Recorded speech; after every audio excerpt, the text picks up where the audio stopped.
Welcome to the madness! Hey, how's it going, folks? The name's Deathy, and welcome back to another episode of my solo Dungeons & Dragons 5th edition creative semi-randomized sandbox campaign, Tales of Fool's Gold. Yeah, it has been over half a year since we've last did an episode of this campaign, and yeah, it's a little bit awkward for me because, I've not done an episode in a very long time, and I've kind of changed the format of the solo play series as a whole. So, the last 11 episodes or whatever, how many episodes the series is, I've done like a little cinematic intro or something, and going into a full screen playthrough or a full screen presentation, and then using voiceover to do what I was doing. So, we changed it up. So anyway, I guess I'll just spend a few minutes just to do the short version of where we have ended up. But what I would highly recommend is, if you just want a general overview of what this campaign's about, I would totally recommend watching the introduction video in the playlist. It's only about 6 minutes, but basically I go everything in depth. So in terms of the story, in my head canon, if I remember correctly, because it took me a couple of weeks to watch all the episodes, a band of sailors has reached a region of the world where they have found a piece of land that is not charted on the world map.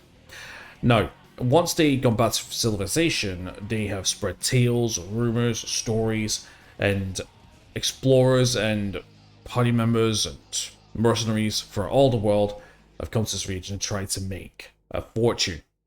There's two different sections of the playthrough that we have done. The exploration section was done by a non-combative class called the Pathfinder.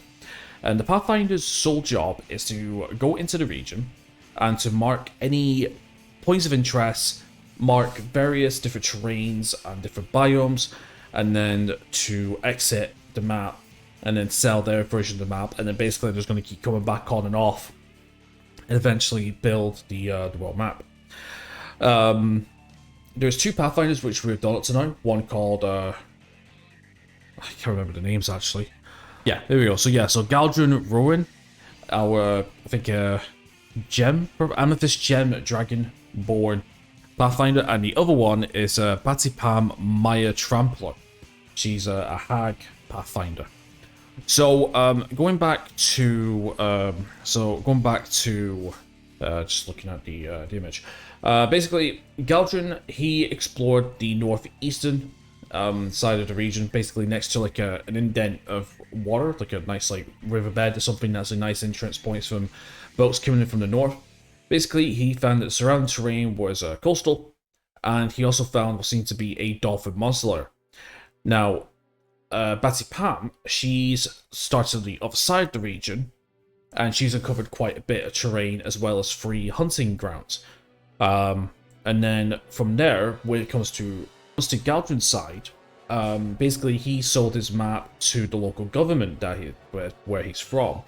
Basically, the government has arranged a party to go and eliminate the dolphin monster lair in order for future parties to come into the coastal region, but also maybe a settlement to be set up. Now, this party was led by Dolan, I think his name was, a dwarf monk, who led two parties into the monster lair. First of all, he was accompanied by a shifter, beast-hide sorcerer called Flora, and the tribal militiaman mercenary. Basically, Flora fell in battle, and the militiaman routed, exited the lair, and Doran left his comrade in arms to die and just left and just took all his stuff.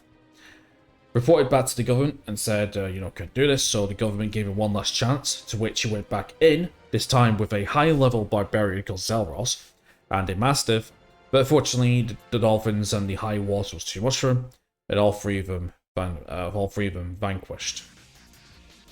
Going to back Pam's side, which is going to be our current arc, basically there's a guy called Julius Silverback, who is a CEO or a leader of a hunting guild called the Twilight Hunters. Basically, he bought the map of Bai Pam, and he wants to set up a hunting settlement. Now, I never included this into one of the episodes I see, but I did remember doing some rolls to determine his backstory. Why is he coming to this region? And it turns out that through our rolls, which for some reason I never included into the video, he's after a mark. He's after a giant hyena, if I remember correctly. And I think one of the rolls was because this giant hyena has killed some family members or someone very close to him. So he wants to get this giant hyena for revenge. And I've got that in the back of my mind, and it's going to be this giant hyena is going to be a special one. You know, maybe like a beefed up giant hyena or something. I've not thought about that yet. Basically, he sent a scout party to this location where this settlement's going to be. And this is our current party right now. On the way to the scout party, basically, they've uncovered a monster lair, which is including a Sky Reaver and a sacred, I think it's sacred stone monks. So it's kind of like a monastery. It's basically an evil monastery that they've uncovered. Now, they did not go in it at first, so they carried on. And then a little later on, they came across the encounter between a manticore and a white dragon wormling, to which they let the manticore and the white dragon wormling fight each other. The manticore won that fight, only for the party to spring in ambush and defeat the manticore and walked away with the victory. They got to the scan location, however, only to be confronted by two people. Some kind of desert sorcerer and a half-dragon veteran. Now, we did some oracle rolls to determine why they're here, and basically they didn't want to fight us, they wanted to talk to us. To which we used the Solo Adventures Toolbox module to determine the story events, and it turns out that this desert sorcerer was giving us a warning, basically telling us if we were to come back and set up a settlement, since they heard rumors, they would attack us. And in terms of our quests that we rolled, there's two events that's going to come to mind. First of all is a broken cart, and the second of all is a defense settlement, so I got some ideas with that. After securing or scouting the location, the scouting party is going to return back to Julius. However, they decided to go and scout into the monastery to basically do a little bit of recon to see if they're hostile or not. And this is where we have left off. So yeah, so that's going to be a little bit of explaining in a few minutes, but yeah. So I want to talk about the rules. Now, obviously, I'm not going to go over the rules because I said there's going to be a few things that we can do. I've got a couple of mods. I've got, the Solo Adventures Toolbox helping me. And I've got a module called Outdoor Survival. That's more for the exploration and the world map sort of thing. But right now, we're in the monastery. Now, I've not done any preparedness or anything to keep the flow going. But basically, I got this... So basically, the monster layers, as far as I remember, I'm using a website called Dungeon. You'll find them in the link in the description. And basically, I'm using random dungeon generators to determine basically the maps and stuff, the monster layers. For actual dungeons, I'm going to be using Solo Adventures Toolbox to determine the dungeons, because you're rolling tables to create your rooms, and that's more of an exploration. But with this, it's just randomized. I thought, why not? Okay, so oh, that's right. Okay, so regarding dungeon and the random dungeon generator, sorry. The cool thing is you can actually download a PDF which tells you what rune contents and what these little letters mean, like M and stuff. So let's go into the details. So basically, the size is gargantuan, so it's a 91 by 91. The walls are hue ice, so basically going down into the monastery, basically it's just walls and rooms of ice, and it's extremely, extremely cold. The floor is hue ice as well, so it's disadvantage in acrobatic roll. So if we need to make an acrobatic check, that's going to be with disadvantage, if I remember correctly. The temperature is extremely cold, so we take 1d6 cold damage per hour and a DC 15 Constitution save or gain 1 level of exhaustion. So that's per hour. And then illumination is average, shadowy in corridors, lamps and torches in most rooms. And we have some other things as well as some wandering monsters as well. Now, when it comes to the wandering monsters of the monster layers, now also you can see you got the Orkai, a Drumish, a white dragon wormling, for example, and an orc and stuff, and giving you like ideas and all that. Basically, I've decided the wandering monsters are going to be specifically the monsters that we have found. So when we get a monster layer on the world map, basically we go into a website called Kasoon. They have a battle generator, and basically what happens is we'll randomize a encounter, and basically that's what that monster is. So all the wandering monsters in this dungeon is going to be sacred stone monks, and because we have a Skyweaver, I'm going to say the Skyweaver is the main priest, the main bad guy, or the BBEG, if you will. In terms of rooms as well, basically gives you directions on rooms, what's in the room itself, treasure, and stuff like that. So we will be referring to this quite a few times as well. Regarding anything else, what is going to work is we're going to pick an entranceway. There's a few entranceways here. There's going to be one here, one here, one up here, one up here. So it looks like it's going to be 4 entrances. Yeah, so there's going to be 4 entrances we're going to randomize. And then what's going to happen is once we choose an entrance, basically the party members are going to roll initiative to determine what order they're going to move in. And that's going to help us keep track of things. Now, the big difference is between the Dolphin Monster Layer and this Monster Layer was how many turns was real time. So what would happen is, I'd keep a turn timer here. Basically, I would say that one tick is every like every half an hour, basically. So what happens is with turn 2, that's when I do the hour check. It's a free, yada yada. I'm not going to do that. Basically, what I'm going to do is I'm going to treat every room clearance as 10 minutes. So, or no, actually, no, I'm not going to do that. I'm going to say that every turn is 6 seconds, basically, right? Not do I want to. I say I was thinking about this in my head. No. Okay, what I'm going to do is this. Every tick or every turn is going to be 10 minutes. That's what it's going to be. Yeah, that's what it is. It's going to be 10 minutes.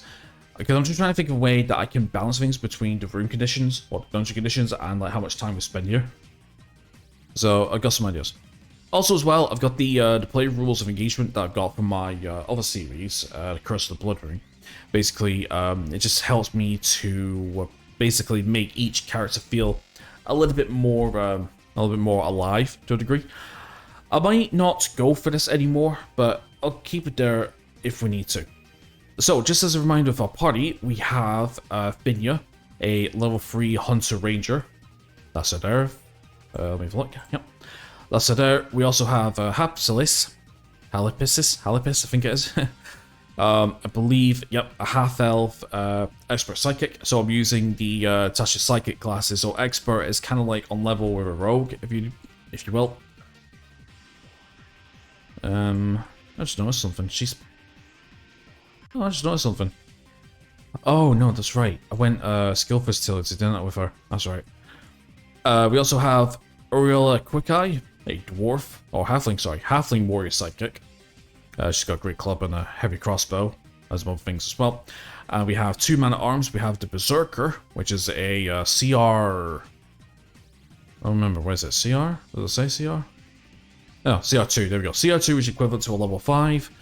Great Axe, Reckless, and then we have a Dragon Hunter, which is a CR3, equivalent to like a level 6. So yeah, so that's the party done. Right, so let's actually finally do this. So first of all, we're going to determine what direction we're going to come into. So we have direction 1, entrance 1, entrance 2, entrance 3, entrance 4. Now, I am going to say that we are here for Recon. So we don't want to get into too many fights.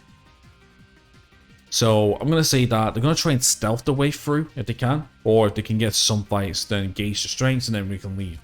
We're not going to go too far, but basically, you know, this is what the party wants to do. And yeah, I'm going to agree.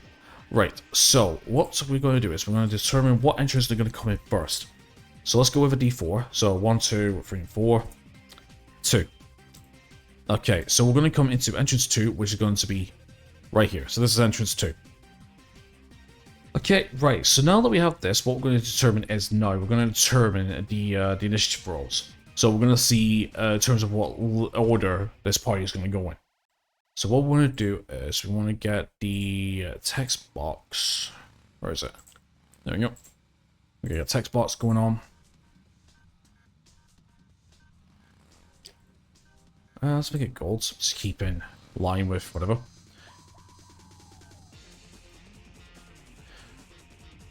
Okay, so first things first. Let's roll Finya's. So Finya's initiative is going to be a +2. So initiative is the dex modifier, so she's got a +2 modifier. So let's see what she rolls. So we're going to be d20 +2. So she gets a 19 for 21. Perfect. So Finya 21. And then we're going to go with Halipissis. So she's another d20 +2. Okay, so she gets 4, so she's at the bottom of the thing.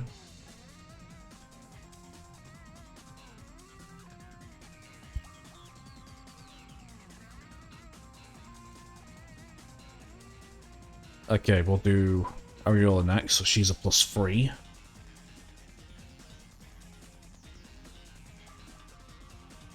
For a 14, not bad. The next is the Berserker. So the Berserker is... Berserker is a +1, that's fine. So let's see what it's got. D20 +1. 5. God.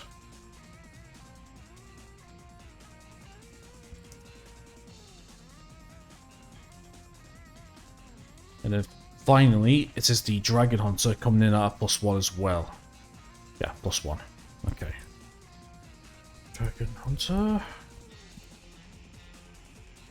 And this guy's got d20 +1. 9. Okay, so he's coming in at 9. Okay, so the marching order is... let me just move this over here. Okay, so the marching order is this. So we got Finia at 21, and then followed by Ariola, and then Dragon Hunter, then the Berserker, and then Halipissis. That's fine. Okay then, right, so I guess we will go with the first turn then. And just to keep track, let's go with turn 1. Okay then, so let's go with turn 1 then, right. So, okay then, right, so basically, just to showcase, so at the end, so with each turn, basically each character can move up to their maximum movement, right? So each square is 5 foot, so the normal humanoids can move roughly around 30. Alirula can only move 25. So what I'm going to say is this. There is an action called the dash action, right? Where basically they move double the speed. So basically this means that they can move up to 60 feet, which is the equivalent of 10 squares. So coming into the path, Vinny has a look around. And she sees that there's one path going down that way and one path going down that way. So, let's determine what way she's going to go. She's going to go left for 1, right to 2. Let's have a look. Alright, so she's going to go right. I mean, from her right, basically. So, we're going to go 1, 2, 3, 4, 5, 6, 7, 8, 9, 10. There we go. And then from there, it's Ariela's turn. Now, she can only move... So she can only move 50 feet because, you know, 25 times 2 is 50. So it's going to go 1, 2, 3, 4, 5, 6, 7. Oh, if I calculate that right. 5, 10, 15, 20, 25, 30, 35, 40, 45, 50. Shit, it's 12 squares. Excuse me, it's 12 squares. So she can move here. I'm a donkey. So 5, 10, 15, 20, 25, 30, 35, 40, by 50. Alright, there we go. And then from there, next is Dragon Hunter, then Berserker. Right, so yeah. Right, just want to remind myself there's Dragon Hunter move at 30. Yeah, 30, 30, and 30. Alright. Okay. So the Dragon Hunter's going to follow suit. 1, 5, 10, 15, 20, 25, 30, 35, 40, 45, 50, 55. This is going to stop there. The Berserker... Hold on, is the Berserker next? Yep, it's the Berserker next. So the Berserker's just going to follow suit as well. To here. And then Halipissis is going to come to here. To follow suit. Alright, and then from there, that's turn 1. Now, turn 1, in my opinion, is going to be 10 minutes. So, even though so see, here's the thing. In combat, every turn is 6 seconds, right? So, there's a lot of different rules for, like, time when it comes to rooms. A lot of people say that each room could be 10 minutes, right?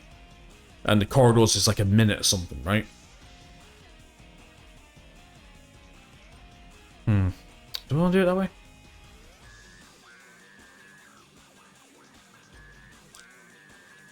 Okay, no.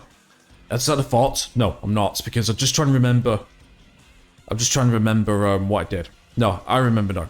So, it's all coming back to me now. No, the reason why I want to keep it as turns is because I remember, I think I said that I said something along the lines of every 3 turns there's going to be a chance of a 1-room monster, didn't I? I think it did.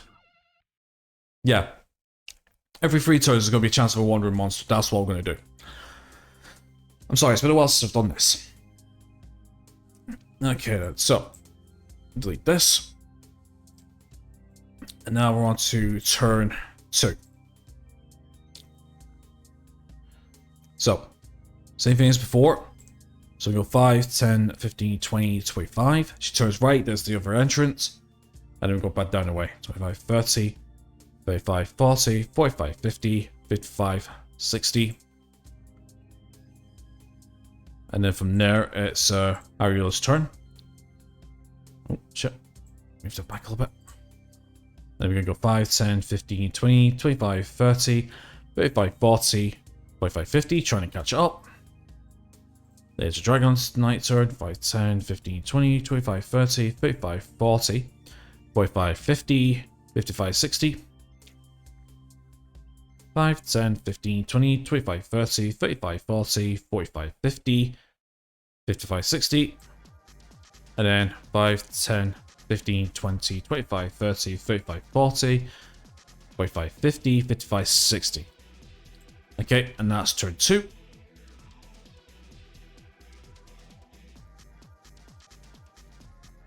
And then we're going to go into turn 3. Now, I'm going to do wandering monsters at the end of every 3 turns.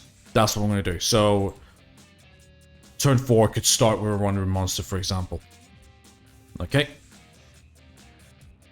And then following the path, Venus going to go 5, 10, 15, 20, 25, 30, 35, 40, 45, 50, 55. Now, she's coming up to a door here, right? Now, if we go over to the PDF for a second.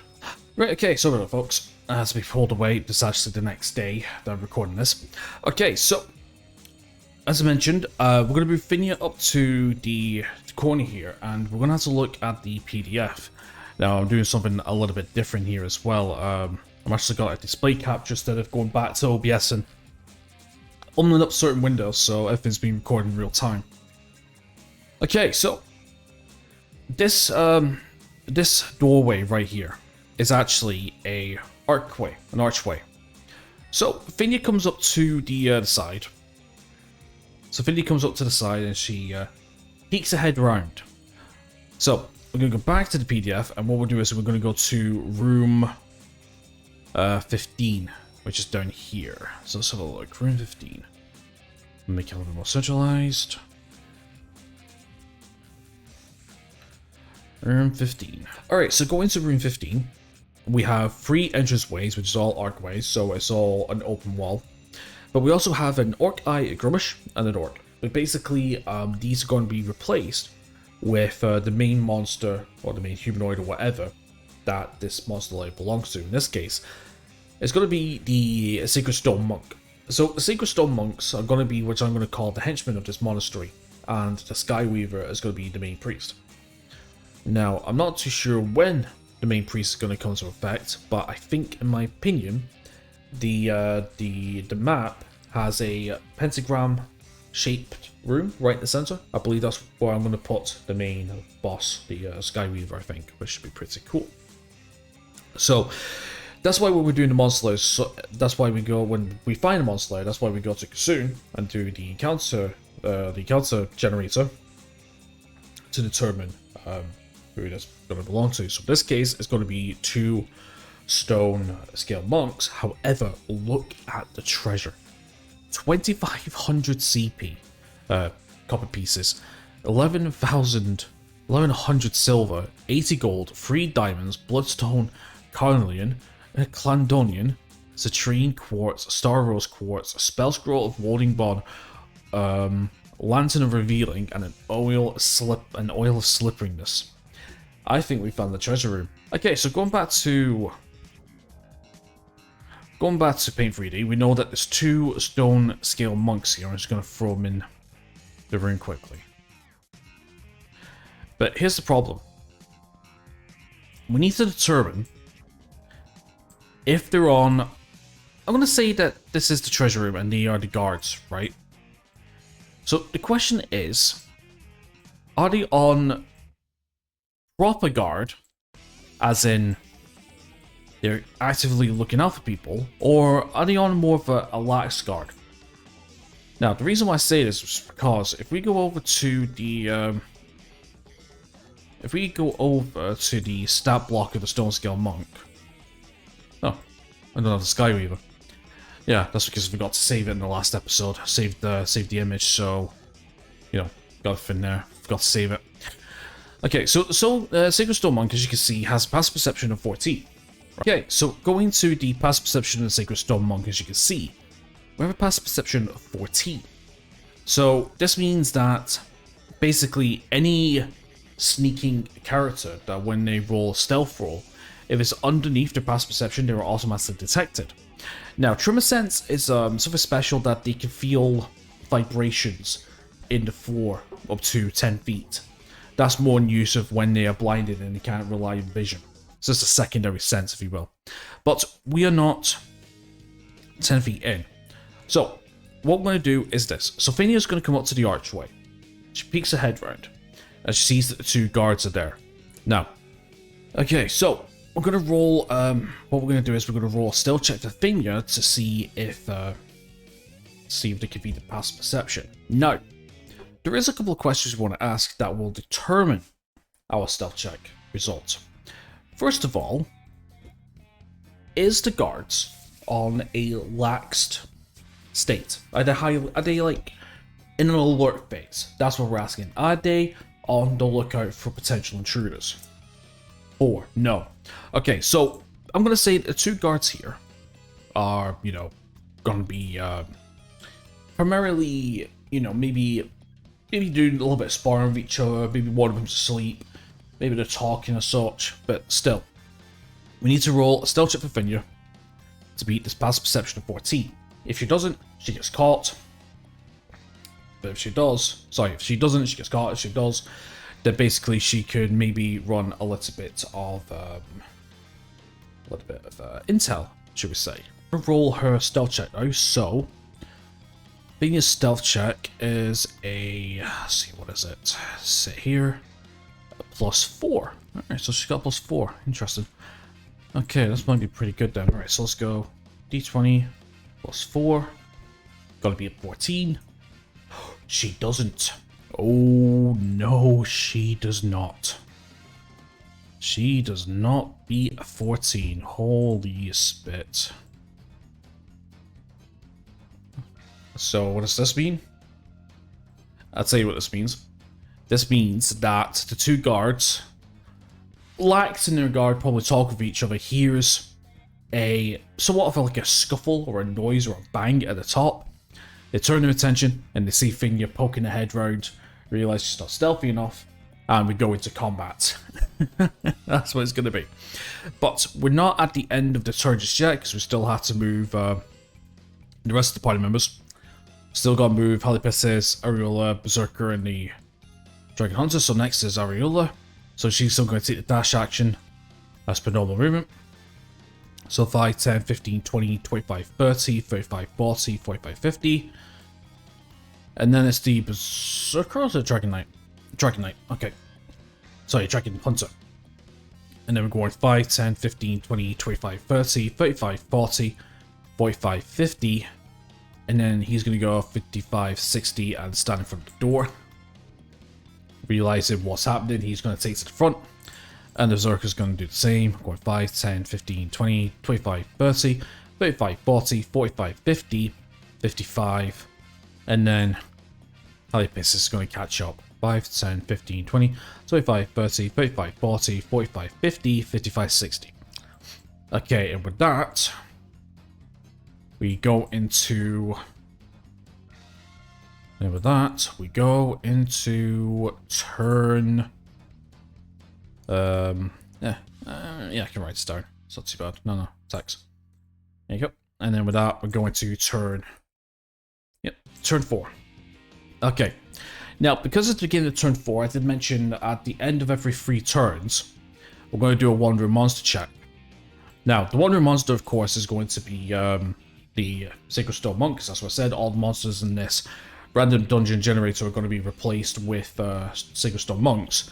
So, we're going to use the encounter rules for outdoor survival, which basically, on a 5 or 6, that's when we get a Wandering Monster. So, let's roll d6, 2, no Wandering Monster, so it's just us against Sacred Stone Monks. So what we want is, we want to get a couple of things set up. We want to set up the initiative, and we want to set up the HP, so I'll be a second. Okay, right, so we have things set up. So, the 2 initiative rolls of the Sacred Stone Monk. Monk 1 is 12, Monk 2 is 10, Monk 1 is 27 hit points, Monk 2 is 23. So the way we're going to determine which is which is we're going to take a pen. I'm going to say this is 1, if I can draw, there we go. And this is 2. Or just a little mark like that, perfect. Okay then, so, in the battle. So, obviously the 2 Stone Monks, the 2 monks, they're going to defensive posture. They're ready to defend their treasure. So, yeah. So first up is Finia, I believe, at 21. It is. Okay, so now going into the rules of engagement which I created for the other series I was doing, Curse of the Blood Moon. Sorry. So yeah, so basically actions will be randomized in all PC turns. D6 will be rolled first to determine action type.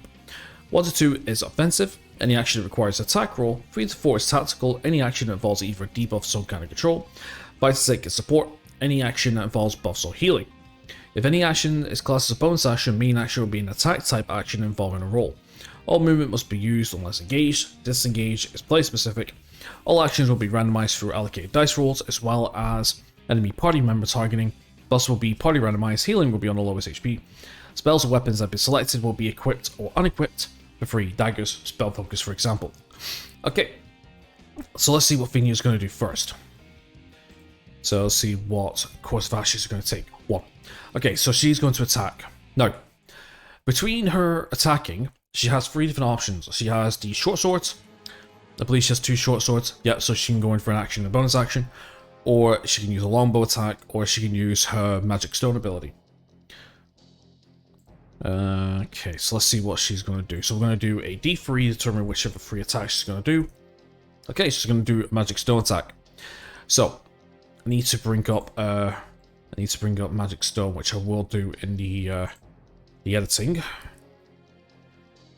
By the way, if anyone is wondering, I am currently using the 2014 rules. I'm not using the new 2024 rules. No. I am not read up enough on the 2024 rules to use them. We'll see. Okay, so Magic Stone is a bonus action. You touch 1 to 3 pebbles and imbue them with magic. You or someone else can make a ranged spell attack with one of the pebbles by throwing it or hurling it with a sling. If thrown, a pebble has a range of 60 feet. If somebody else attacks with a pebble, that attacker adds your spellcaster modifier, not the attacker's, to the attack roll on a hit. The target takes bludgeoning damage equal to 1d6 plus spellcaster ability modifier. Whenever the attack hits a miss, the spell ends on stone. If you cast a spell again, the spell ends on any pebble still affected by your previous casting. Now, I'm going to say that there is going to be a little bits of dirt and stuff, or a little bits of crumbling stone. I mean, obviously it's ice. I mean, the whole dungeon is covered in ice, but I'm going to say that just for the sake of using the spell, there will be little bits of stone and dirt off the walls from underneath the ice and stuff, so yeah. Okay, so we want to do a d20 plus 5. Yep, so we're going to do a d20 plus 5. But before we do that, we need to get her into position. So, she's got 30 movement. She's playing at range. So, I'm going to say she's going to take 5 feet, 10 feet. Now, we need to determine targeting before we do anything else. So, let's see, D1 or D2. We're targeting Monk 1. And now we're going to do a D20 plus 5. She rolls 16, which beats the AC of the Monk 1. So you just see her just imbuing a little bit of magic into like this stone that she has, and she just goes and just throws it right at the guard, not expecting a thing. So we deal 1d6 plus spellcasting modifier. Okay, so Finya, yeah, so it's 1d6 plus 3, is that right? Spellcasting modifier? Yeah, because we got 17 wisdom, aren't we? Alright, so it's 1d6 plus 3. 1d6 plus 3. Give it a... Ooh, max damage! Nice! Bringing this down to... Oh, that's actually a good chunk of damage. Bringing this down to 16. Holy shit, that's not too bad. Bringing this down to 16. Not bad. And then she still has 20 more feet, so I'm going to say that she's going to go 5, 10, and she's going to move back again, just playing that skirmisher ranger style that she has. And that's her turn. So the next person to move is going to be Ariula. So Ariula is here. Now the question is, does she have the range? So 5, 10, 15, 20, 25, 30. She does have the range. 5, 10, 15, 20, 25. Hold on. 5, 10, 15, 20, 25. No, she doesn't. Okay, so let's say she moves up here with a normal movement. The question is, will she have line of sight to this guy? A straight line. I'm going to say she does. Only just though. Okay. If she's going to make a shot, that's going to be a 3/4 shot with a heavy crossbow. Alright. So I'll do that. But anyway, let's see what she does first. 6. Okay, so she's going to take a defensive action or a support action. Now, Ariula does not have... Martial Defender, Silent Speech... Nimbleness. Oh, that's right. Halfling nimbleness. That means that she can stay on the same spot as somebody else. That's right. I think she's just gonna make a. She hasn't really got much in terms of support, so I'm gonna say in terms of a defensive role. Let's look into this. Any action involves buffs or healing. She'll just have access to either, so I'm just gonna say that she's just gonna take probably just a ready action actually. Yeah, just ready Great Club attack for anyone coming near her. Anyone coming near this position, he thinks. Which makes a lot of sense. Okay, we'll do that then. Right, so that's her turn, so she's readying an action. So the next one is Stone Skin Monk 1. It's the Monk 1, let's go with this guy. Right, so monks can move. So look. Speed is 40 feet. +4 acrobatics, athletics, perception, common language, unarmed defense, so it's obviously 14. We can move 10 feet. We can make 2 melee attacks, unarmed strike, and then we got a reaction of a parry. Imagine it's +2 that would hit to do so. We'll see the attacker. Oh, could have done that actually. I remember that. But actually, to tell you the truth, even if he did do the parry, the 16 would have hit anyway. So, yeah, that's fine. Okay, so the monk, I'm going to say the monk is going to attack, so yeah. So, okay, let's answer some questions. D20. Does the monk fight aggressively? No, he doesn't. Okay, so he's playing defensively then. So he realizes that if he moves up, he's going to be in a bit of a chokehold. So I'm going to say, with D6, let's see what he does. 4. So he's going to play tactical. Now, we don't have any abilities for him to do that. So what I'm going to say is he's going to take the dodge action. So I think he's going to move up to 2 here. He's going to take the dodge action, meaning that all attack rolls on him is with disadvantage. Just until he can assess the situation a bit better. Okay, so after that is going to be Stone Skin Monk 2. So let's see what he does. Is he aggressive as well? No, he's also kind of defensively. So seeing his brother just slowly moving up, I think he's going to do the same. He's going to move up to 10, and he's going to take the dodge action as well, I think. Yeah, that's what he's going to do. So that's Monk 2. So now we're going to go to Dragon Hunter. Now the Dragon Hunter has multi-attack, long sword, short sword, and a longbow. But you can only make one longbow attack if he's actually use it. So let's go with a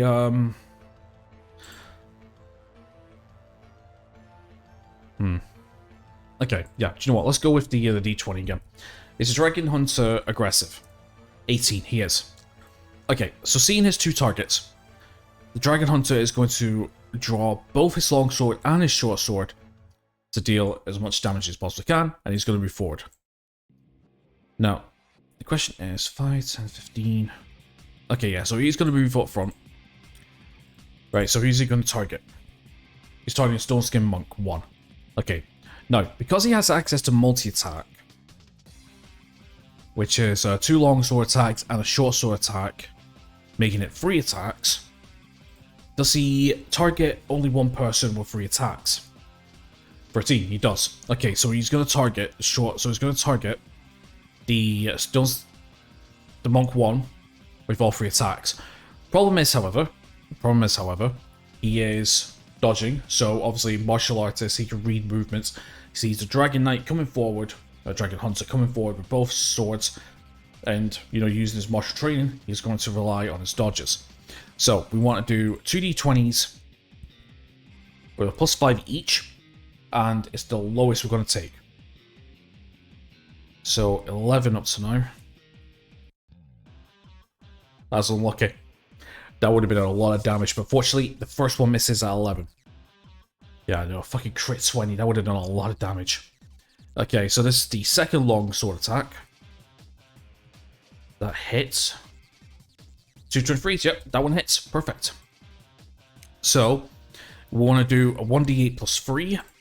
So, he attacks with the first one. The monk reading the attack dodges to the side. However, the Dragon Hunter is used to fighting bigger prey than him. So as he comes down, he twists his hand with his longsword, does a horizontal slash as the monk dodges like that, only for the sword to cut the stomach. So let's have a look. So that's going to be 1d8 +3. So 1d8 +3, taking 10 points of damage.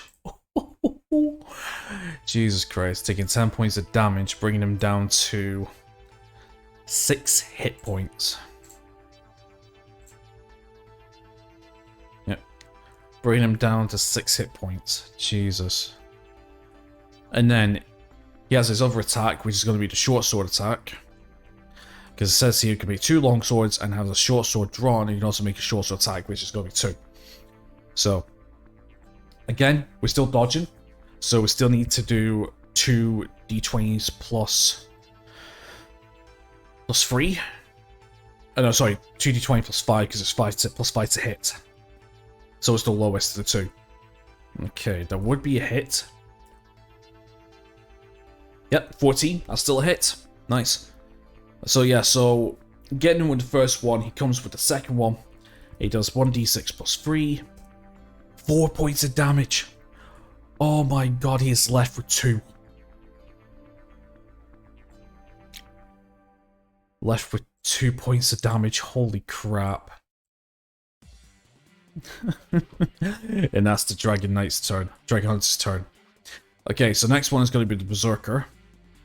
So the Berserker, here in the fighting, he's going to move up as well. So the question is he going to be defensive? Do you know what I'm going to... Right, okay, I'm going to be honest with you guys, right? Here's the thing. Even though I'm saying Actually, no, I do like the aggressive and defensive rolls.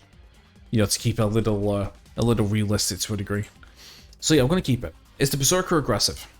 20? He's a Berserker. Of course he's aggressive. So yeah, so he's going to move 5, 10, 15, 20. And he's going to come to the side of the... he's going to come to the side to deal with the other monk. Okay. So... Berserker... Oh shit! No, I'm gonna keep it with default hit points. That's what it is. 67. I'm gonna keep it with the same. I'm gonna keep it with the same hit points. I was gonna roll, but no, that's fine. Okay, right. So start the turn. The Berserker can gain advantage, but all attack rolls have disadvantage. Okay, right. So yeah, reckless attack. Great sword. All right. The question is he reckless? No, he's not. Okay, so he's just gonna do this normally. So this attack's gonna be with disadvantage because the other monk is dodging. So we're going to do a d20 plus 5. 6. Misses. Just comes in screaming, just not wildly thingy with the axe spot. Just a casual swing, but the monk is seen coming a mile off and he ends up missing. Okay. The final person to move is going to be Halipissus. Okay. This Halipissus is going to move 5, 10, 15, 20. And now the question is, what's she doing? 5. Okay, it's tactical. Now let's have a look at her. So in terms of tactical, sickle. So she got 2 sickles, so she's 2 weapon fighting. Helpful. What is helpful? Let me have a look. Let me see what helpful is.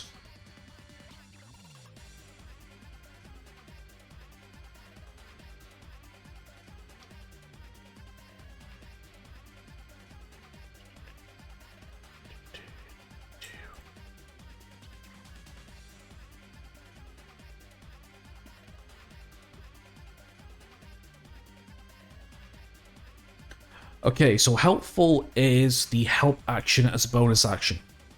So the help action, you can aid a friendly creature and attack any creature within 5 feet of you. You feint, distract the target in some other way to team up to make your allies' attack more effective. If the ally attacks the target before your next turn, the attack roll is made with advantage. Okay, now that's interesting. So, now, it's more of a support move. But to be honest, she hasn't got any like tactical skills or tactical. See, tactical abilities normally involves something with some kind of save. I think I mentioned that. Yeah, any action that involves kind of debuff, some kind of control, or basically anything that has like a saving throw. This does not have a saving throw, and that comes under the support. So I'm gonna say she's gonna take the last 5, and she's gonna move to the side of the Dragon Hunter, and she's gonna make 2 attacks against the monk and try to just defeat him.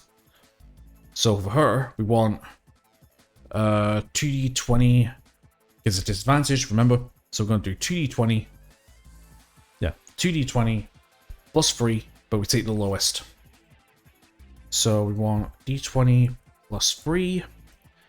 4, critical 1, that's a miss. Yeah, that's a miss, both of them miss. And that's the end of that turn. Right, okay, so it is the start of a new turn. So I guess we're going back to Phineas, right? So yeah, so the monk 1 is on 2 HP, and the other monk is not even been touched yet. So yeah, so we've pretty much focused fire on near enough one, but we have been attacking the other one, but we're missing him. Okay, so top of the round is going to be Phineas. So let's see what she does then. So we're going to roll a d6 to determine what kind of action she's going to take. So let's see. 5. Okay, so that's going to be support or healing. Now, in terms of support skills, got control flames, magic stone,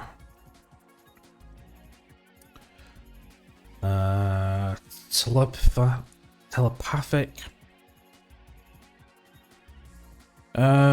speak animals, detect poison and disease. She doesn't really have anything to go under the support or healing. I mean, she could take the dodge action, I suppose, or she could take the dodge action, or she could take the healing surge action, where basically we take hit die, which in this case is free, 1d10, but we have free, and we can roll it as a bonus action, I suppose. No, I remember. Yeah. So if it's above, so yeah, with Healing Surge, I'll put it in the top left, and basically use a hit die to heal yourself. But I've custom ruled it where basically, if it's above 50%, it's using your action. But if it's under 50%, use your bonus action just for safety's sake. But to be honest with you, we seem to be fine now. So I think what she's going to do is, she's just going to take the ready action. So yeah, Sophia, who's like the tactical, being the tactical leader she is, she led the group to a successful ambush on, successful ambush on the Manticore fight. She's going to sit back and wait and see what happens, but before we do that, there is something I do want to check. Yeah, okay, no worries then. I got a little bit confused there because I got confused with something else. I got confused with the telekinesis feat, where basically it says that as a bonus action you can push them away. As a bonus action, but yeah, it's fine. So basically I'm going to say she's going to stay where she is. She's going to ready a longbow attack on whoever moves or tries to attack. I think we'll do it that way, so that'll be her turn now. Okay. So second is Ariula. So Ariula is currently behind the side of Finia. So let's see what she's going to do. So Ariula is over here. Okay. So she's got Martial Roll Defender, which I believe is a reaction to use disadvantage on attack. So we'll see what she does. So go D6. 1. That's an attack. Perfect. So just a straight up attack roll. So she's got two options, the Great Club or the Heavy Crossbow. So let's see what she decides to attack with. She's going to attack with the Great Club. Nice. Okay, she's going to attack with a Great Club. Now we need to decide what target she's going after. So she's got 25 feet movement, so that's 5 squares worth. So she can go 5, 10, 15, or 5, 10, 15, 20 or so. So let's see, she's going after Monk 1 and Monk 2. She's going after Monk 1. Now, there's one thing I do want to check. Just checking the Great Club weapon. You may notice at the bottom there, I think I've already taught this over, but basically it says here, heavy crossbow, heavy property for small, attack disadvantage. So yeah, so some weapons in D&D 5e, if you have a small race, which she is, she's a halfling, you will get disadvantage because, the weapon's too heavy for him for some bloody reason. I mean, seriously, you can have like a 20 strength small race at any time to use like heavy weapons. It's disadvantage, crazy. Okay, so I'm gonna say she's gonna move 5, 10, 15, 20. I think here will probably work. Be part of the line so they don't try and come around to the sides or anything. So let's see if she's gonna hit. So let's see, D20 we want. Okay, so we want a +3, do we? Yeah. Oh, she's a 17 dex. I didn't realize about that. Alright, so we want a D20 +3, and we're beating an AC of 14. Right, let's do that then. So D20 +3, to which it hits, and it's a crit. Oh my god. So that means it's a double dice. So yes, that's double the dice. So we're doing a 2d8 instead of a 1d8. And yeah, 7 HP. She just comes round with the Great Club, just bonks, side of the head. And that's Monk 1 done. Okay then, right, so that's that done. So the next person to go is actually the monk himself. Okay, so the monk sees that he is heavily outnumbered. So the question is, does he stay and fight? He does stay and fight. Okay. Okay, so he stays and fights. No, the other question is, since we, I'll tell you what, I'll wait till the end of the round. See what happens. Wait till the end of the round. Okay, so he's going to stay and fight, so he's going to be his turn. So, I'm going to say that he's actually in range now, he's going to be aggressive. So, what we want is, let's have a look. So, he can make 2 melee attacks. So, let's see who's going to target. So, he's got the Dragon Knight, Dragon Hunter, and a Berserker in range. Let's see who's going to attack. D6. Sorry, D2. Attacking Berserker. And here's the second attack going on.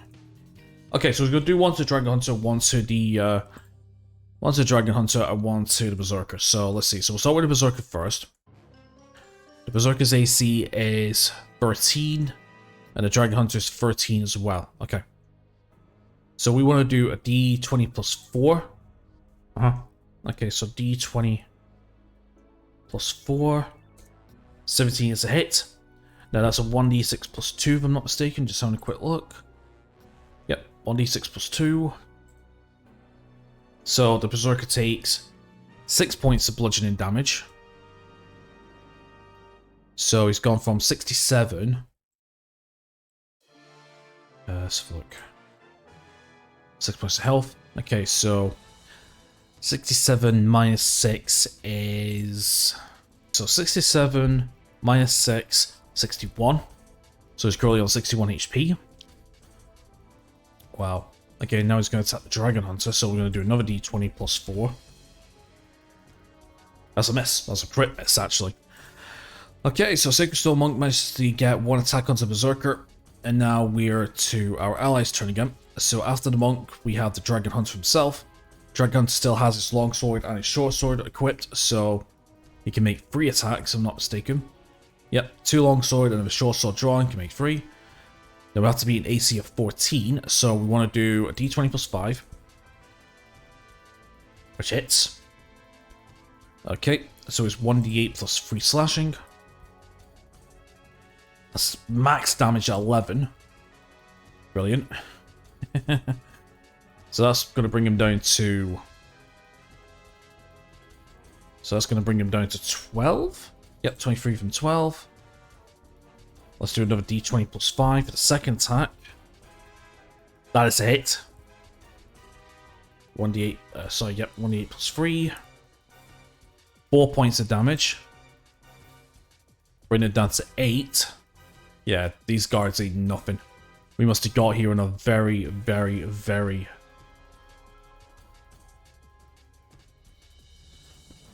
12. Yep. We must have got here quite lucky with having a lax guard. Interesting. Okay, so 8. So next is the Berserker, coming at 5. That's right. Oh, no, wait. No. He has to make a short sword attack. Sorry. Yeah, the Dragon Hunter needs to make a short sword attack. So it's a D20 plus 5. This time it's a 1d6, not a 1d8. That hits, and then 1d6 plus 3. 4 damage. It's not enough. Brings it down to 4 HP. Looking extremely, extremely hurt. Okay, and then after that is the Berserker turn now. So the Berserker is 1d20 plus 5. 1d20 plus 5. That's a hit. And he's using the Great Axe, which is 1d12 plus 3. 1d12 plus 3. Yes, we could have done advantage, but... Fine. Yeah, so the Berserker missing the first time gets really angry, slices down, and kills him. And that is the end of that. Crazy. Okay. So, that's turn 5. Oh shit, no, wait a minute. No. I'm an idiot. It's not turn 5 at all. I did this just at the end of the last section. No. This is still turn 4. But this is... So 2 combat. Oh, let me fix this. So 2 combat, remember that. So we're kind of like... Alright, so we're currently 40 minutes into the dungeon. But this is 42 minutes. Okay, so we're still kind of in combat. But the next turn is going to be Halapissus. No. The question is... Did any of the wandering guards, or wandering monsters in this case, hear the battle? Yes, it did. Okay, so the wandering monsters did... So some guards did hear the battle. Now, the only reason why I'm doing this is because we're technically in a treasure room with a lot of treasure. So, you know, even though it's an lax guard, maybe some other guards were in the area, so they did hear it. So, with those 2 guards, what I'm going to do is I'm going to do a 1d5. I'm going to see how many more monks appear, which is going to be equal to our party number, so it's 5. 1 more monk appears. Alright then. I think I can undo that. There we go. So 1 more monk appears. Here's a commotion, he comes running forward as he sees his comrade. As he sees his comrade start, get slain. Now the question is with this guard. Does he fight or does he run? He fights. Okay, so the monk, seeing his brother falls, he's going to avenge their honor. So there's going to be another one. So we need to roll another initiative check, which is going to be another d20 plus 2. 5. That's fine. But we need to determine who goes first on the 5th bracket. So let's do a d20 just to see who goes. So the Berserker is going to roll a d20 and the Monk's going to roll a d20. Whoever gets the highest goes first in the 5 bracket. So that's a 5 from the Berserker, that's a 10, so the Monk's going to go first, so remember that. Right, okay, so we got I think we could be the final encounter of the episode. This is going to be a long one, but hey, there's going to be like once a month or so. Not going to be too bad. Okay, so we have our stone monk coming in, obviously hearing the commotion from the previous fight, so we're still kind of in combat. So, we get Halle Pisses on her next turn, so as soon as the guard comes in, she spots him, and Halle Pisses is going to move in. Now, I've been having a little bit of a think regarding this randomizer thing. I'm going to basically I'm going to start taking full control of the characters now, just to make things a little bit faster. I mean, personally, there might be... I do have like an algorithm in my head of like what actions should take at one point. But if I can't think of anything what to do, then I will rely on the random rolls to determine what we're doing. Alright, so here's what we're going to do. So Halle Pisses sees the guard coming straight in, and she wants the glory. And she's going to take full effect. She's going to take full effect, and she's going to advance towards the enemy. So it's going to be 5, 10, 15.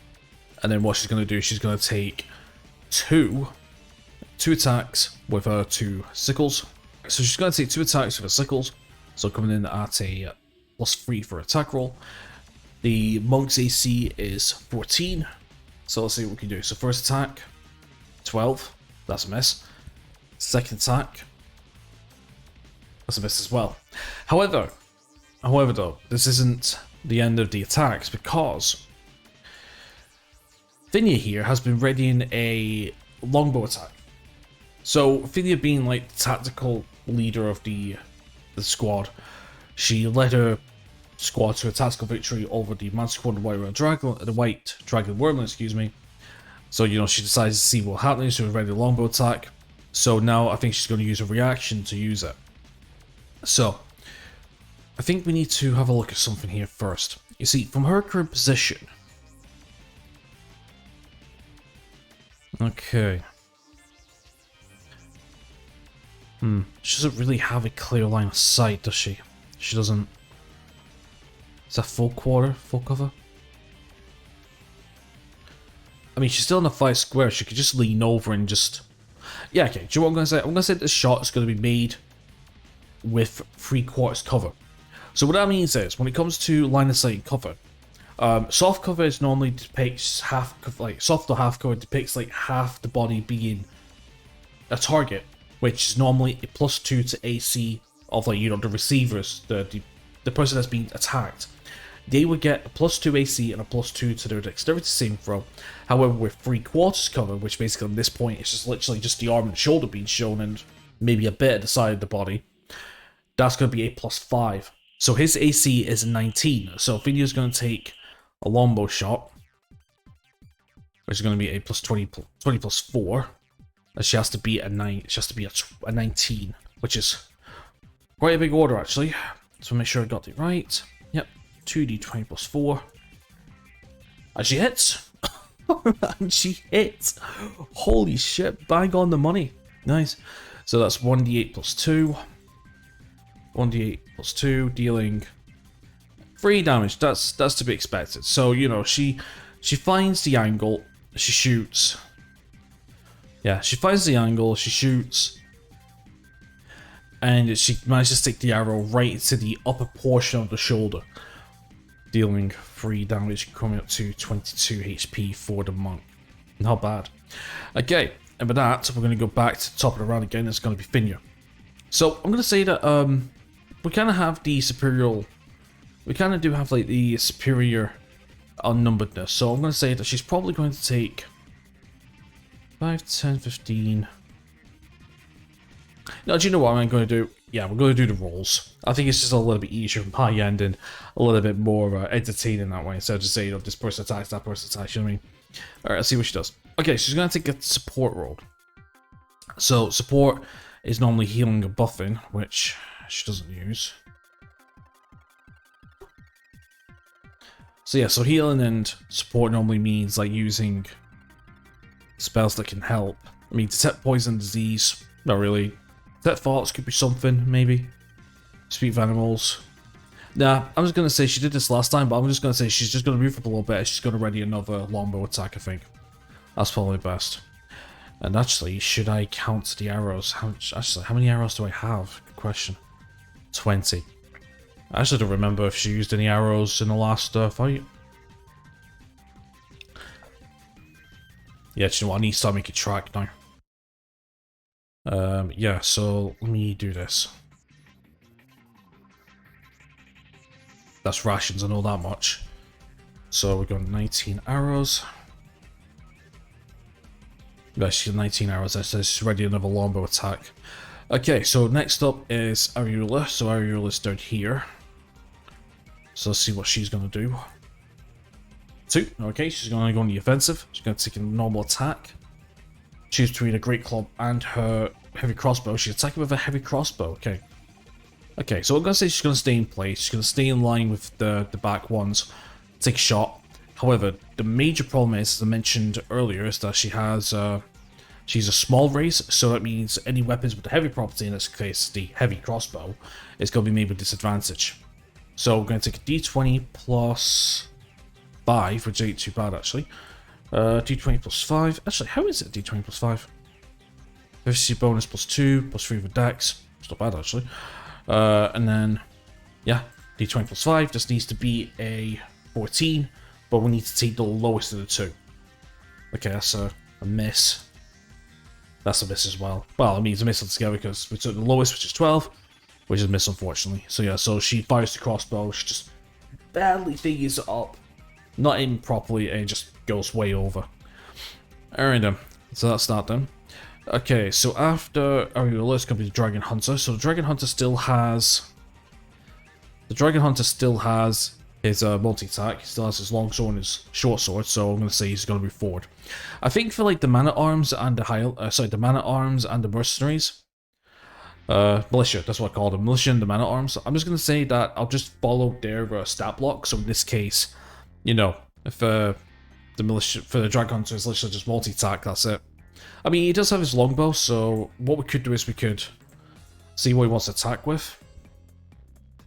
Actually, good question, actually. We should see what he's attacking with, because he's got multiple attacks, isn't he? Yeah, longsword, short sword, and long bow. So, yeah, should really have a... Well, we'll do it this way. We'll say that he has the dual wield feat and he can draw 2 at the same time. So, between a melee and range, that's basically what it is. Okay, it's going in for melee. That's fine. Alright, so it's 3 attacks then. So he's going to go 5, 10, 15, 20, right to the side. And he's going to make 3 attacks. Now, we need to beat an AC of 14. He's got 2 attacks. Oh, sorry, all 3 of his attacks are going to be at +5 to hit. Except the longsword is going to be one-handed, so it's going to be a 1d8 plus 3 damage instead of 1d10 plus 3. So, let's do that. So we're going to go d20 plus 5. First one hits. It's 1d8 plus 3. Dealing 5 damage. I was telling you, this Dragon Hunter is so strong. Honestly, it really is. I'll tell you something, I have a feeling. That's 17. I have a feeling Julius is going to be paying him a lot of money after this. That's 17.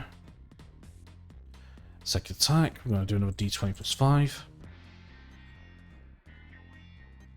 So d20 plus 5. There's another hit. Yep. There's another 1d8 plus 3. Deals 10 damage this time.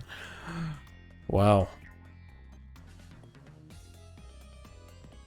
Dealing 10 damage, leaving him with 7.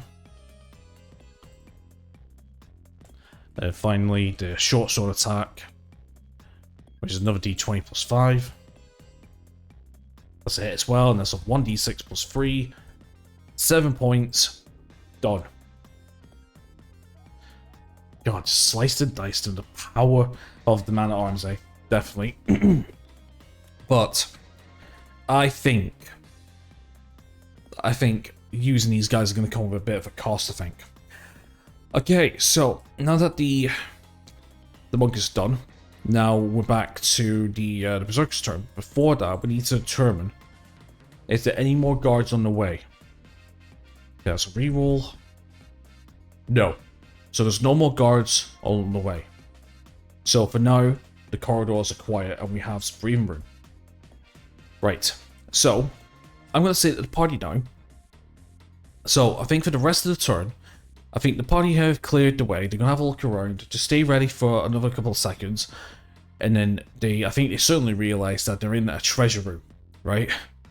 Yeah, they are in a treasure room because if we go to the PDF, as you can see, we get 2,500 copper pieces, 100,000 silver pieces, 80 gold, 3 diamonds, a bloodstone, a corneal, a clandoni, citrine quartz, star rose quartz, a spell scroll of warding bond, uncommon, yep, uncommon, lantern of revealing, and an oil slipperiness. So they came here to do some recon, and instead they've found a jackpot. Right, so I think they're gonna see this, and I think they want to leave, personally. But do they? Do the party want to leave? No, they don't. They don't want to leave. Okay, so they could carry on a little bit more if they wanted to. Obviously, they'll have to track back to this room instead of number 2. Interesting. Okay. Now, this is interesting. Personally, I would take the treasure, but does the party take the treasure? No, they don't. They don't take the treasure. They don't. Interesting. So, Finia comes in, they slaughtered a few guards, and obviously they have like this pile of treasure and pile of items. Finia turns around to the group and says, "We're not taking anything." That's interesting. Are the other party members happy about this? 14, they are. I see. Right. So, obviously they came here for a recon job. They found the treasure. And they decided not to take it. That is interesting, but they don't want to leave yet. So, I guess maybe they might come back. They might want to come back for the treasure. We'll see. Okay then, right. Well, if that's the case then, I'm going to say, well, first of all, let's get that way. So that's combat turn 4. So I'm going to say for the rest of the... Okay, so I'm going to say, for the rest of... See, combat turn 3, that's... Let's see, so it's every 10 minutes. Okay, what I'm going to do is this. I just think for the sake of time, I think for the rest of the time, because obviously here's the thing, like, they spent 3 minutes in combat. So I'm going to say this. So for the rest of the 10 minutes, I'm going to say that they've came up to about here, I think. So they move all the bodies, they move them out the way.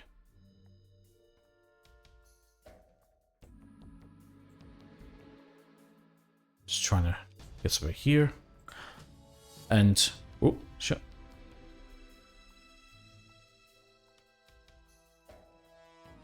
Yeah, so I'm going to say for the rest of the 10 minutes, they're going to come down into here. And both archways, and then notice that this leads into a dead alley. Now, we do have an M here, so let me see what this is quickly.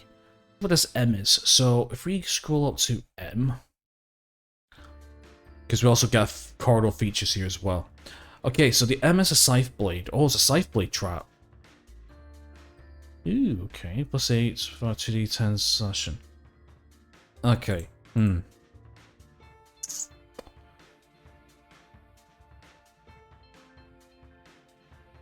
Well, I think I'm just going to say this. I'm going to say that the party took the southern end first, came down here, noticed this is a dead end, came up that way, but I'm going to say that the other guys went the other way, and they both noticed that this is a dead end. Now, I think somebody has a good perception. Who's got a good perception? Vinya. Vinya has a passive perception of 15, which according to this... Right, okay, right, so... Yeah, so Vinya's passive perception is 15, right? If we go over to the PDF, this is actually fine, because the PDF, it says the Scythe Blade has a DC 15 to find, so I'm just going to say that they came up to the edge of the corridor and she sees the trap from a distance. That's probably the easiest way to say it. That's the easiest way to say it. Okay. Now, we're going to come back to... So now, we're going to come back to this. So, we come up to E then. Is that E? Is that C? Looks like it's E to me. Alright, let's go back to the PDF and let's see what a C is. So, E is a rune of hypnosis. Okay. So, it's a DC 10 to find, DC 15 to disable. Affects all targets within 10 feet. DC 10 save will become incapacitated 4d4 rounds. Okay. So, obviously, because of Finnia's passive perception, CC's to trap. But I don't know if anyone has Thief's tools to try and disarm it. We don't have a Thief or something, do we? Because by sand. Animal handling. Or does anyone have any, like, sleight of hand proficiency? Deception, stealth, survival. I just realised, why you've got 160 gold for? Oh yeah, I think from her creation, I think. No? Nobody has... Nope, nobody's got any Thief's tools or anything. That's right, you're still 61 HP, aren't you? Yeah. Nope. Okay, so I guess we're gonna have to take somebody who has the highest sleight of hand then. So you're a +2, you're a +2, you're a +3. You're a +1. You're a +1 as well. Okay, so I'm going to say that Ariola Quick Eye is going to take a disarm. It's going to try and disarm it. So, Finny realizing that nobody has any expertise in trap disarming or anything, she's going to order everyone to move back a little bit, maybe 2 squares, like so. Let's have a clue. And she's going to order Ariola, who's probably the most dexterous out of all of us, to try and disarm it. So what we need is we need to roll a DC of 10. No, it's a DC of 15. It affects all targets within 10 feet. Okay. Right, so it needs to be a 15 then. Just for clarification. Rune of Hypnosis. Rune of Hypnosis. Yeah, DC 15 to disable. So, yeah, let's see what we can do. Okay, so D20 +3, gotta be a 15. Sleight of hand check. Nope, 10 fails. So here's the problem. Oh, by the way, no, it's okay. We'll class it's turn 5 in a second. Oh no, actually, no, we'll class it's the end of turn 4 and we'll do turn 5 in a second.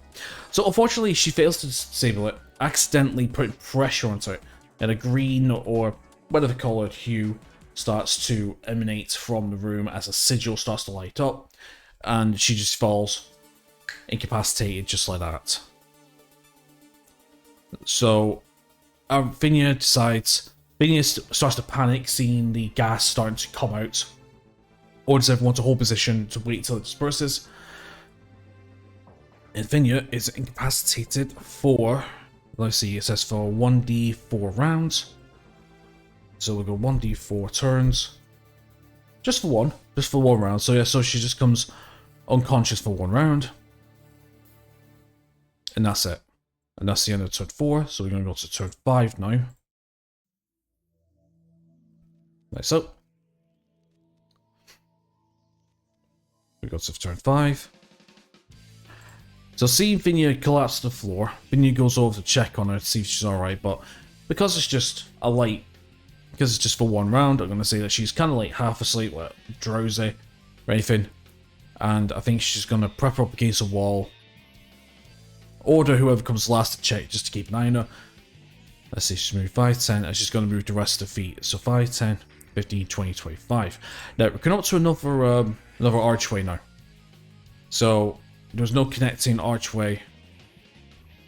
Yeah, so there's no connecting archway from room 15, so now we're up to room 2. So let's see what's in room 2 then. So let's go back to the PDF. So room 2 is a rope ascending to a balcony hanging from the west wall, and a bent dagger lies on the west side of the room. So basically, this room is empty. So she's going to have a quick look around. Doesn't see any enemies whatsoever. So now the question is this. Does she enter the room? No, she doesn't. Okay, so she sees the room. Completely empty. Not even worth the time. So I think she's like, yeah, I think we're looked enough. No. The question is, at first she said, let's not grab the treasure. The people are happy about it. So now the question is, does the party head back for the treasure now? They do. Okay, so now they know that this entire area is clear of any, you know, guards. Fixed guards. Of course, it's still the wandering guards and stuff. I think she decides, yeah, let's go ahead back and get a treasure. So, she's gone 5, 10, 15, 20, 25, 30. She's going to go back, and she's going to stay by Ariula. Ariula is incapacitated for 1 round. And I think she's going to order Alepesis, the Dragon Hunter, and the Berserker to head back to the treasure room, start grabbing the treasure. We'll meet up once Ariula wakes up, and that's what we're going to do. So, Halepesis, is it? No, not Halepesis. Yep, Dragon Hunter nods. Ask the other 2 to start coming with. So we're going to go 5, 10, 15, 20, 25, 30, 35, 40, 45, 50, 55, 60. 5, 10, 15, 20, 25, 30, 35, 40, 45, 50, 55, 60. And then 5, 10, 15, 20, 25, 30, 35, 40, 45, 50, 55, 60. Alright, so yeah, so the other group's starting to head back towards the treasure room now. And that's the end of that turn. In fact, I'll take combat turn away now. So now we're at turn 6. And now, I think I did say every 3 turns there was going to be a chance of a wandering monster. So, do we have a wandering monster? Yes, we do. We have a wandering monster. Interesting. This is very, very interesting. So, Vinia and Ariula are just, you know, Vinia's looking after Ariula and they're going to start moving. And the rest of the party start moving as well. So, the question is, where is this stone monk guard going to come from? There's 3 places. This entrance, that entrance, or this entrance. So, we're going to go 1, 2, 3, and 4, and it's going to determine where he's going to spawn. 2. He spawns here. That's crazy. So yeah, so it's just the 1, just to keep things fair. So as Vinia is tending to Ariula, the other group is starting to head back. A stone skin monk. Stone skin. Why do I keep saying a sacred stone monk? One of the monks just wanders in and he looks around and he sees both groups.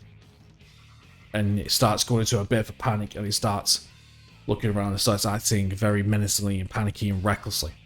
And with that, we're going to start combat again. Alright, so let's see, how many hit points is this monk going to have? So this monk is going to have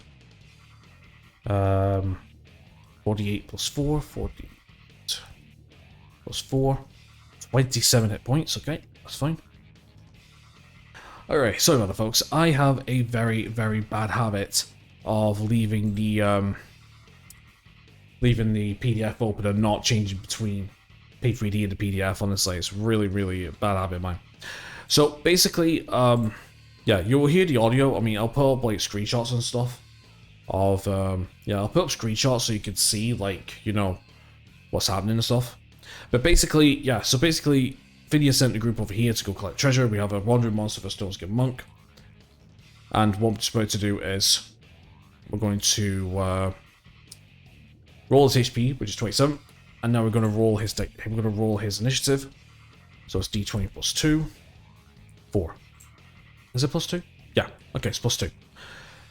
Okay, now. So it's 4, the same as pieces. So the question is, who's going to be first, who's going to be second? So we're just going to do a D20 to determine who's going to be first in the 4th bracket. That piece has got 6. There we go, crit 20. So yeah, so the monk is going to start first at 4. Okay. With that, we're in combat then. Okay, Sophia seeing the monk starts to panic as the rest of the group starting to head away. But before we do anything, does the group notice the monk? No, they don't. They don't notice the monk. So I'm going to say that the group's going to carry on the way. So when it comes to their turn, they're just going to keep moving around to get to the treasure. So this is going to be down to Sophia and Ariola alone. So Sophia, noticing that Ariola is still a bit drowsy and seems to be coming to, she rushes to the front.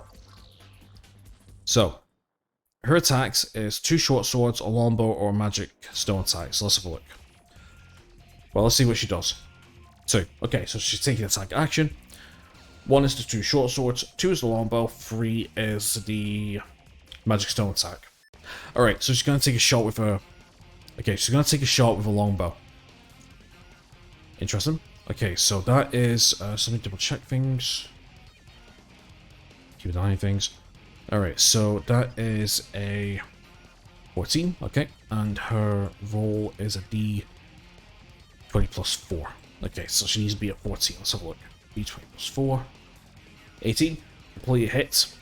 1d8 plus 2, which I think is the dexterity modifier. It is 1d6 plus 2 person. And she does 10 damage. Max damage. Sweet. Very nice. So as soon as the monk appears, she starts getting a little bit of panic, but she calms herself, aims a bow, and does a massive shot into the groin. Bringing down. There we go, thank you. Okay, bring it down to 17 HP. Sweet. Okay, now it's Ariola's turn. So she's waking up after her one turn incapacitation. She wakes up, she looks at Finya. What's going on? Finya points, says, "We got trouble." Sees the stone skin monk who's recoiling after that beautiful bow shot. Decides, right. So she gets back on her feet. Let's see what she's going to do. Tactical. Alright. Now, in terms of tactical, there isn't anything really she can do in terms of tactical. I mean, she's got martial defender and stuff, but... We could take... Do you know what we could do? We could take the shove action. So, shove action up in the top-hand corner. I think I did mention we could do the shove action, right? There's a few actions we could do. Yeah. So, shove... Using the attack action, you can make a special melee attack to shove a creature, either to knock it prone or push it away from you. If you're able to make multiple attacks with the attack action, this attack replaces one of them. Target the shove must be no more than one size long and you must be within your reach. You make a strength check contested by the target's athletics or acrobatics check. The target must choose the ability to use. You succeed automatically if the target is incapacitated. If you succeed, you either knock the target prone or push it 5 feet away from you. Now, there was other actions we can do as well. So I'm going to say she's going to take the shove action in order to push him down. That's what I'm thinking anyway. So Ariel's going to move 5, 10, and she's going to take the shove action. She's probably going to knock it down prone, I think, just to help. I don't know. Is she pushing him away or is she knocking him down? Let's have a look. Okay, she's pushing him away. That's fine. Okay, so Finya needs to do an athletics check, which is going to be a +3 to a +4. Okay, so let's do a D20 +3 for Ariola. Crit. And then we do a D20 +4. Doesn't matter. She wins. So she gets up, she gets a big adrenaline for her, starts running forward, and she just pushes the just boom, back by 5. Okay, so at this point, next is the Dragon Hunter. But the Dragon Hunter, like I said, the party do not notice that the guy's there. So the Dragon Hunter is going to go 5, 10, 15, 20, 25, 30, 35, 40, 45, 50, 55, 60. The Dorker's doing the same as well. So 5, 10, 15, 20, 25, 30, 35, 40, 45, 50, 55, 60. Okay, before her turn, the monk's going to... The monk turns first before Hallie pisses, because since he won the bracket roll, and he's going to attack. He's going to attack Ariula. So 2 attacks. Yep, each at a d20 plus 4. Her AC is 14. See how this goes. Okay, so d20 plus 4. First one is a hit. That's not good. That's not good whatsoever. That's not good whatsoever. She might actually go unconscious here or die, maybe, we'll see. Okay, so damage is 1d6 plus 2. Ouch. 1d6 plus 2. Dealing 8 points of damage. And just like that, Ariula falls. Just literally just one punch. Just, you know, she's a rookie. She's not made for combat as of yet. This is her trial by fire. And yeah, just falls just like that. Also, I'm going to push this back a little bit for the 0 to appear.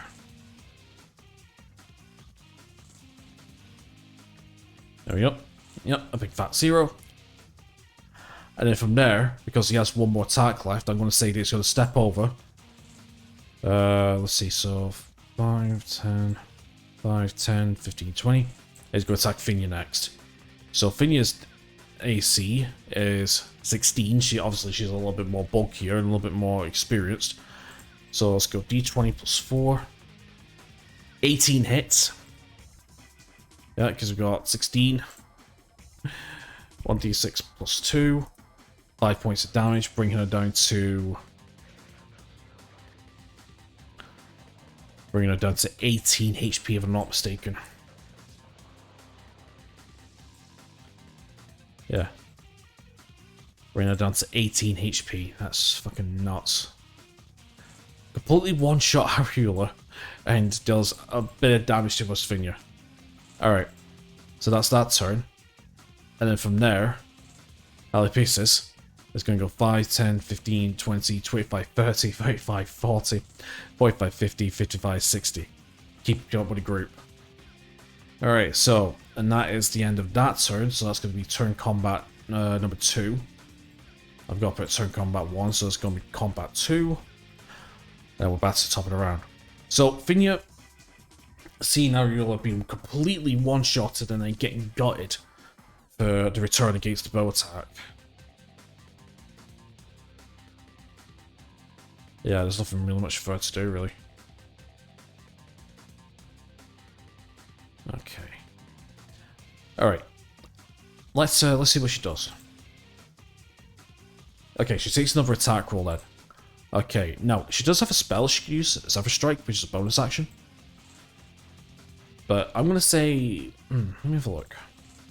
Right, bonus action, concentration 1 minute. Once before the spell ends, you can give yourself advantage on one weapon attack roll on your turn. Now, that deals an extra 1d8 force damage on the hit. Whether you miss and miss, your walk speed increases by 30 feet until the end of that turn. And if while concentration, your spell ends, your movement doesn't provoke opportunity. Okay, I'm going to say that's more of a buff. Yeah, I'm going to say that's more of a buff. So if it's a 6, we could do it, but I forgot about that. Alright, so I think what she's going to do is, I think, given her situation... Right, so good folks, so... I'm trying to remember where I left off from the last section. Yeah, I already know, I've watched back in the recording. Okay, so... The last line I said was given her situation, that she's going to be in close combat. She's going to draw 2 short swords, and she's going to attack twice with her 2 short swords using her action and her bonus action. So that's what she's going to do. So, for the short sword attacks, we need to do a d20 plus 4. And we're going to beat an AC of 14. So let's see what we can do. So d20 plus 4. First one's a hit. Very nice. So the damage 1d6 piercing. I don't know why I put S. That should be P for piercing. Piercing damage. Yeah, 1d6 plus 2, right? Yep. Okay, so 1d6 plus 2 takes 6 points of piercing damage. That's very nice. So that brings him down from 17 to... No, not the highlighter. I want select, thank you. Okay, so that brings him down to 17 to 11 hit points left. Nice. And then from there we need to go bonus action, so that's going to be a double d20 plus 4. The reason why is because the short swords are classed as light weapons, and basically any weapons that have the light property allows you to make a second offhand attack. But the difference is, instead of adding your modifier, which I've done with that 1d6 plus 2, this time it'll just be the weapon die, which is a 1d6. That is if it hits. Which it does actually, very nice. So we'll just do a 1d6, and it's 5 points of piercing. So yeah, really nice. So yeah, so basically it's like weapons. In terms of like light weapons, the die for light weapons to do two-handed weapons is a 1d6 and below. But if you want weapons that do like 1d8 and above, that's not two-handed, you're going to have to take the dual-wielder feat to do that. But anyway, so that 11 becomes... let's see, how many hit points to get? 5? Okay, so that's going to be 11 minus 5, that is going to be 6. So he's on his very, very last legs. Very nice. Okay, right, so now that's Vinya's turn, we're going to Ariola now. So Ariola is currently dying.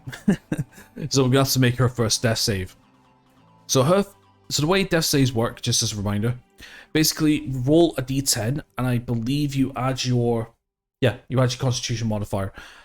Basically, if you roll a 10 or above, that's a success. If you roll under a 10, that's a failure.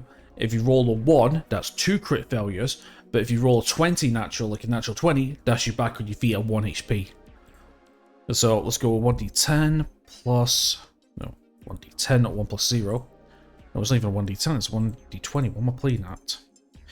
1d20, and her constitution modifier is a plus 1, so it's d20 plus 1.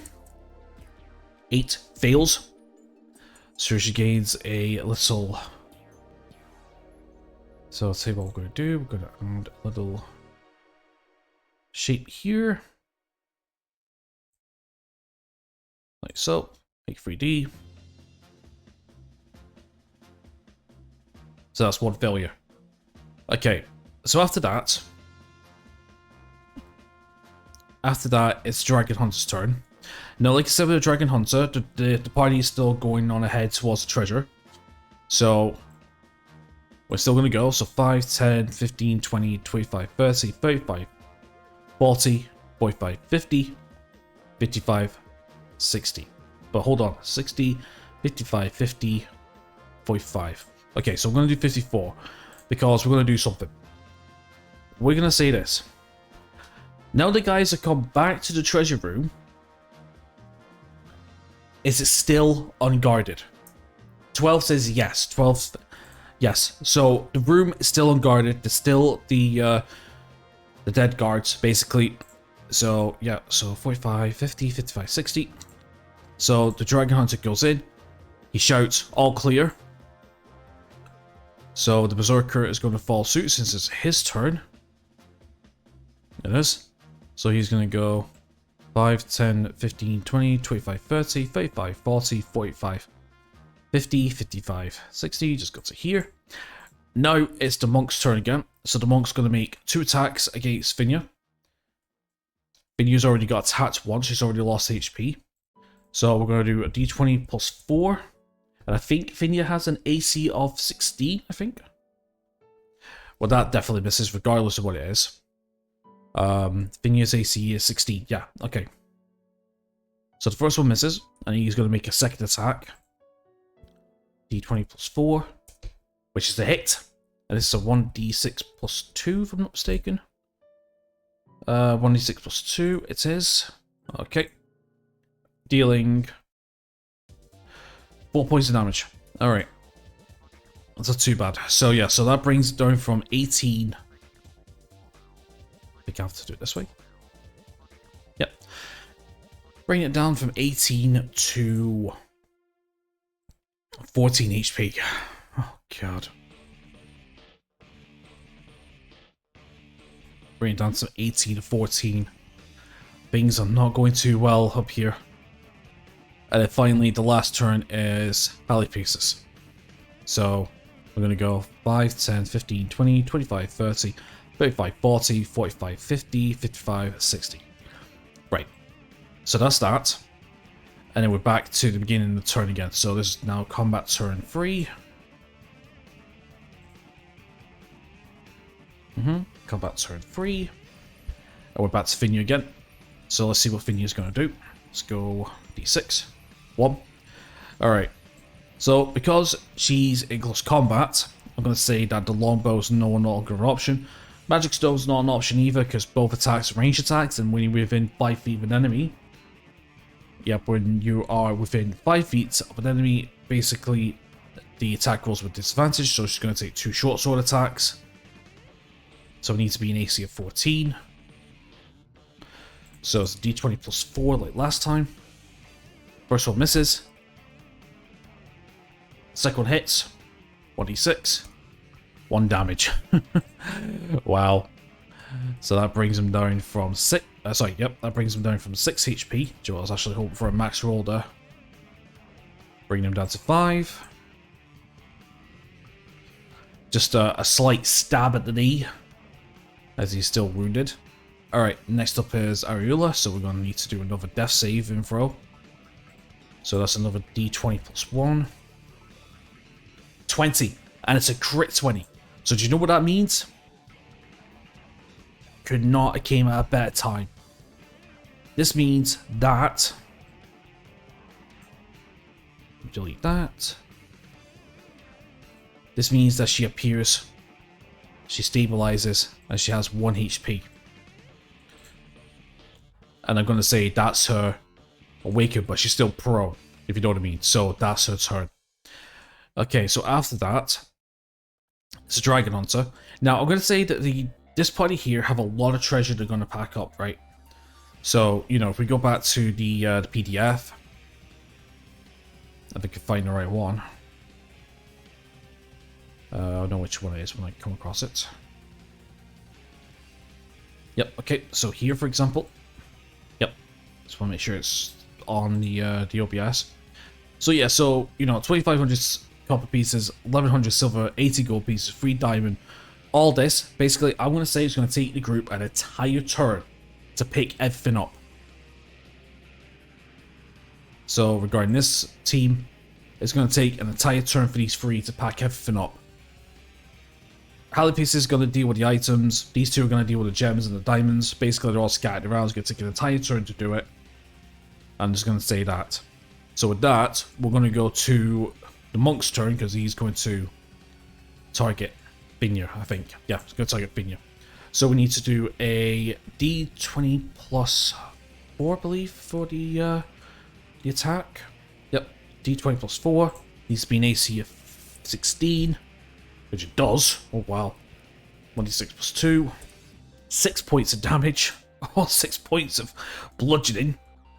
God, these 2 are going at it. 6 points. This is not good. This is not good.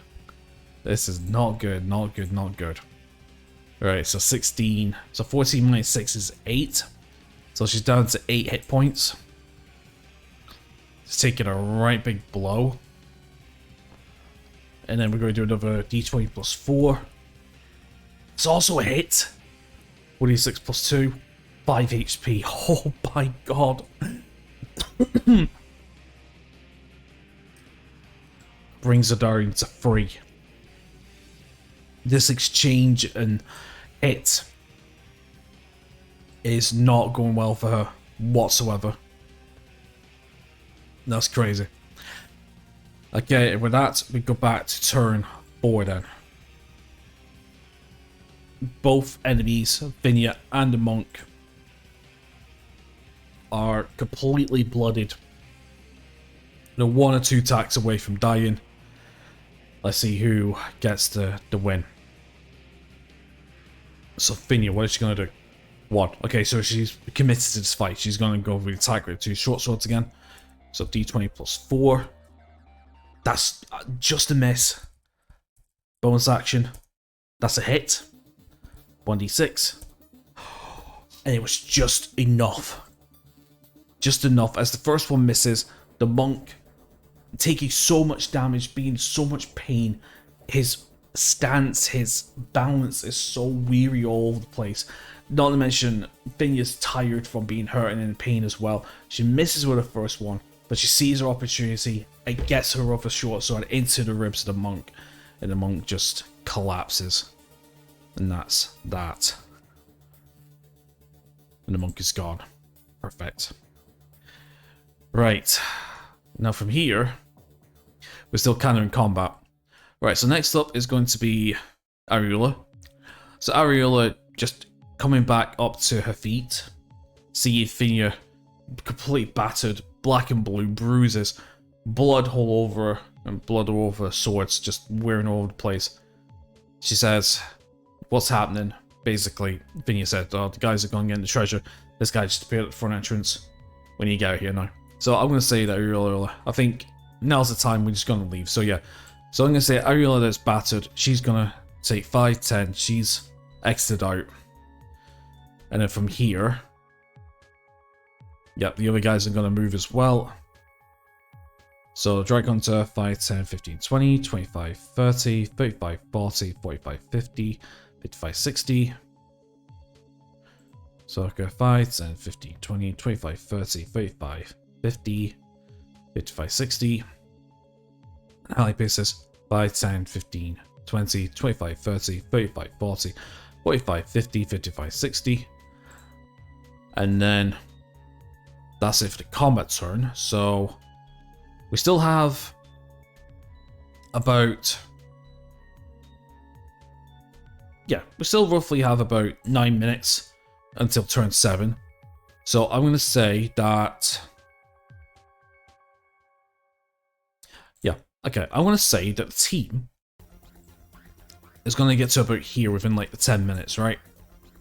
It's going to get to about here within 10 minutes. Vinia stays behind just to make sure nobody comes, you know. And I think from here, easy, they're just going to leave. They've got the treasure, they did a little bit of recon, they assessed the situation. And with that, I'm going to say that they leave. Okay, and then with that, I think that will be the end of the episode then. So yeah, so pretty much, that was really, really, really, really chancy. We managed to walk off with quite a lot of treasure, some decent items as well that they could probably use. But most importantly, we have 2 party members that is extremely, extremely hurt, but by the time we come to like the exploration part, they'll be able to get back to full health and stuff. But yeah, Ariel almost died and Vinia almost died, that's crazy. Now, in terms of the combat turn, yeah, I mean, like, I could have... I mean, to be honest with you, I mean, it would have been turn 7. They would have exited. And there wouldn't be a new Wandering Monster until about turn 9. So, see, I'm classing that each turn is 10 minutes. But at the same time, combat turns in D&D is basically every round is 6 seconds. So after 10 turns, that's 1 minute. So do you know what I mean? I'm just trying to like balance things out in terms of time and dynamics and stuff. But I'm still messing around with the series. I mean, now that I'm getting back into it, I can fine-tune the rules and stuff. But hey, as long as you guys are following okay, and if you have any questions, just let me know and stuff.